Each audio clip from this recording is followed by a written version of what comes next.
What's good, B-Sounds? It's your boy, Raid. Today we are revisiting one of my oldest videos. It is a Turkish Getup tutorial, and I think it's a really good video. I'm saying this, I haven't watched it in years, but I think it's a good tutorial. It might be a bad video, but I think it's a good tutorial. So, the main problem was the audio, so I thought we'd go over it, redo the audio, and maybe see how I feel about me in the past. 2017. Woo! Remember 2017? What a beautiful year. 69 views. Nice. How's it going, YouTube? Oh, I'm not going to enjoy this. Oh, I'm not enjoying this already. Oh, no. Oh, the audio is god-awful. Maybe I should get some headphones.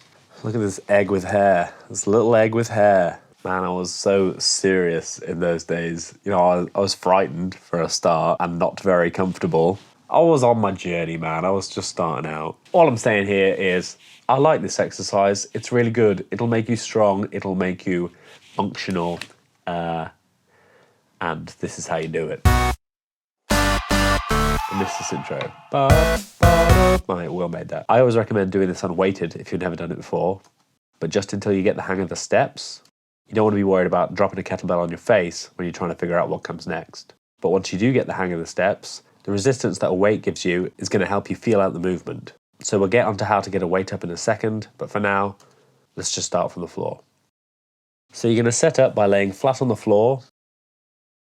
You're going to pop the same knee, same arm up, and then on this opposite side, you want your leg and your arm about 30-40 degrees, as if you're making a snow angel.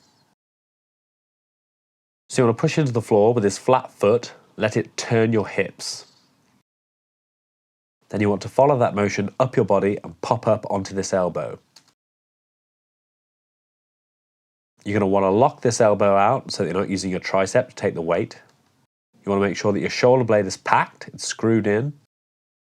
And you're going to want to make sure that you're keeping a tall spine. Yeah, I completely agree with that. All I would say is when you're dealing with heavier weights, it's often a good idea to let that arm travel towards your straight leg, and then you can kind of use the weight of it to help you get up. Because what you don't want is that straight leg coming off the floor. You're going to push off this hand and let it scoot back slightly towards you. You're going to make sure that the shoulder is pressing down so you're not shrugged. You're pressed out. You're going to push off this flat foot and this flat hand to a bridge position. You're going to keep the shoulder pressed out, and you're going to squeeze your glutes. You're going to drag that foot diagonally under your body.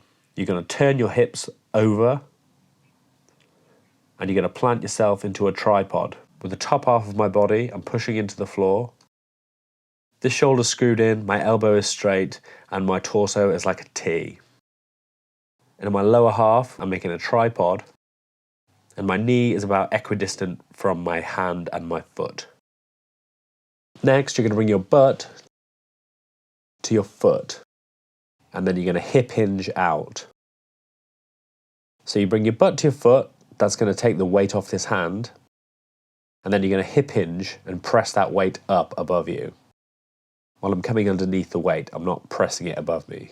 I'm coming underneath it. I think I detach those two movements now. So I get my butt back to my foot, I get upright, and then I move my butt back forward. I don't think that either of them is wrong, but I am doing it like this now, and I'm also dealing with a lot more weight. So step next, you need to get your body in line.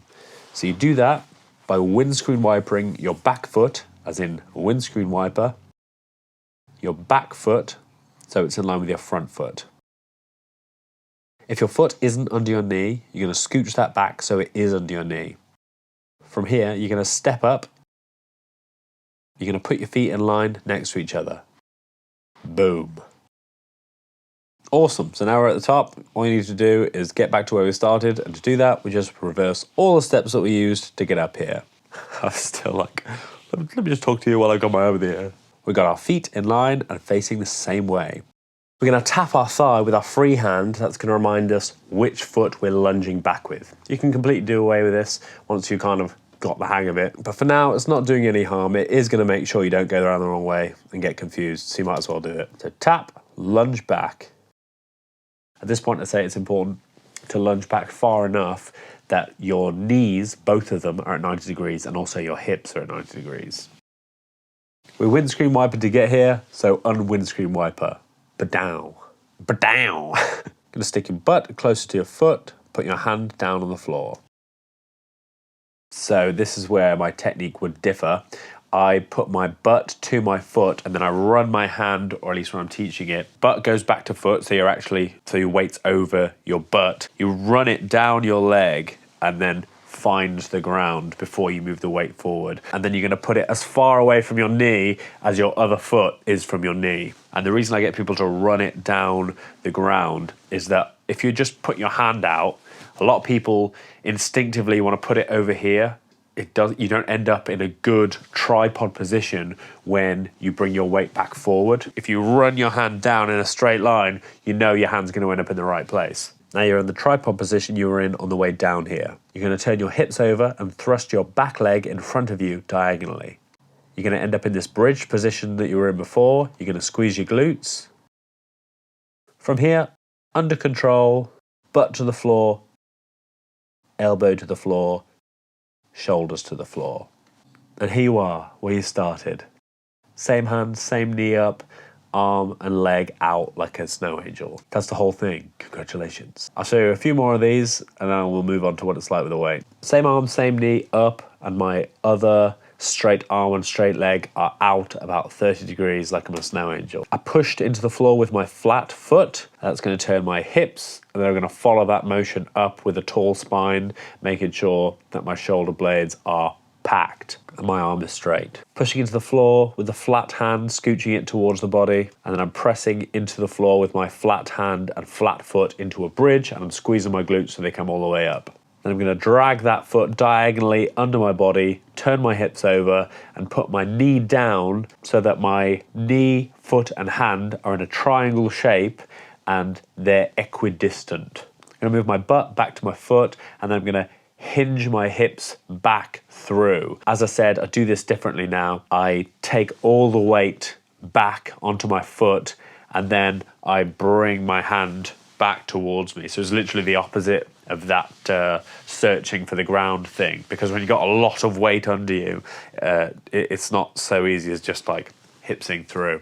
Or at least that's how I do it at the moment. I don't think this is wrong. Windscreen wiper, make sure that your foot is directly under knee so that you're in that 90-90 position. Step forward so your feet are level. Tap your free leg so you know which one's coming back. You won't be able to tap the other one because there'll be a bell in it. Windscreen wiper, butt back to foot, find the ground, kick through, hips are squares again, then your hips come down, your elbow comes down, your shoulder comes down. So especially when you're dealing with a big weight, it can be hard to get it into that starting position. So the safest way of doing that is lying next to the bell in the fetal position, grab it so that it's diagonally across in your hand, and then take your other hand around that. You're going to straighten the back leg, roll over onto your back, and press the kettlebell out.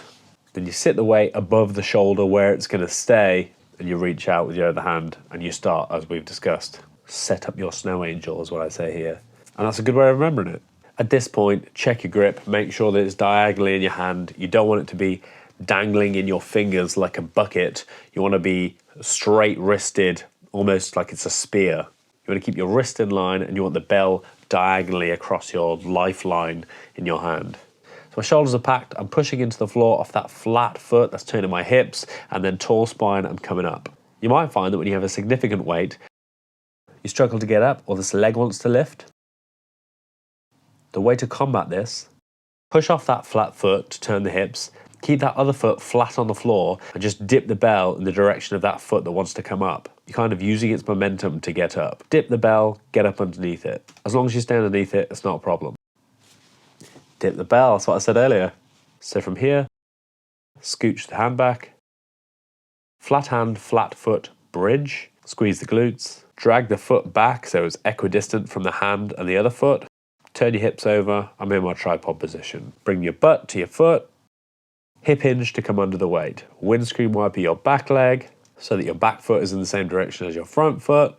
I'm bringing my front foot under the knee, and then I'm lunging forward, feet come level. You can see that I'm very deliberately keeping my eye on the bell because that's what everyone does. When they're teaching, they keep their eye on the bell. That is so that it doesn't fall on your face.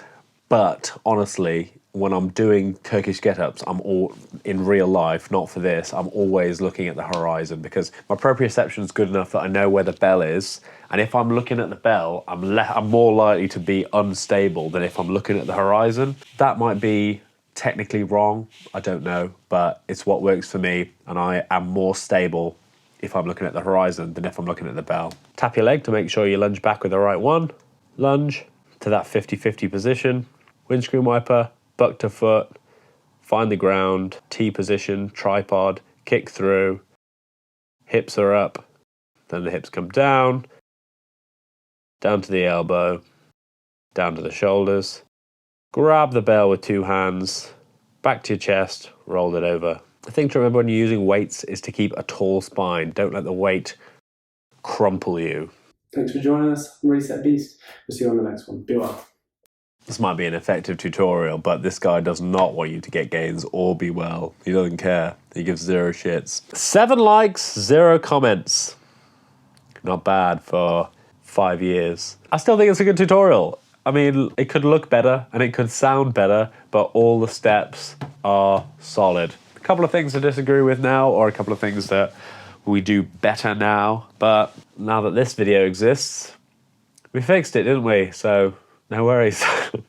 Overall, I think it was pretty good, just, you know, lacking equipment and experience. So don't feel too bad about it. Didn't want to stab the guy in the eyes. That's nice. Thanks for watching. Get them gains. Be well.